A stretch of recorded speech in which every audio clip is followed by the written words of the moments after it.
જૂનાગઢથી મહત્વના સમાચાર પ્રાપ્ત થઈ રહ્યા છે। જૂનાગઢના માંગરોળ નગરપાલિકા ચૂંટણીમાં 9 વોર્ડમાં 36 સીટો માટે 105 ઉમેદવારો મેદાનમાં ઉતર્યા છે, જેમાં ભાજપ, કોંગ્રેસ, આપ, મેમ, બસપા, અપક્ષ સહિતના ઉમેદવારોએ પોતાની ઉમેદવારી નોંધાવી છે।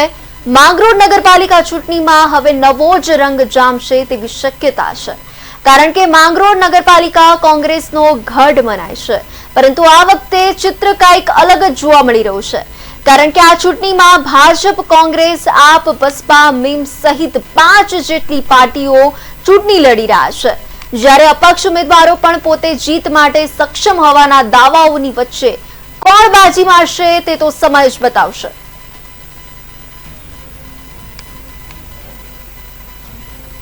માંગરોળ નગરપાલિકામાં ચૂંટણીની પ્રક્રિયા ચાલી રહી છે। એમાં અમારી પાસે 116 ઉમેદવારી ફોર્મ રજૂ થયા હતા, જેમાંથી આજરોજ ચકાસણી પાછળ 11 ફોર્મ અમાન્ય રાખવામાં આવે છે અને ટોટલ 105 ફોર્મ જે છે માન્ય રાખવામાં આવે છે। આજરોજ ઉમેદવારો અને એને પ્રતિનિધિઓને સામે વાંધા રજૂઆત લેવામાં આવી હતી। અમારી નગરપાલિકા ચૂંટણીમાં કોઈ પણ વાંધો રજૂઆત નથી આવી।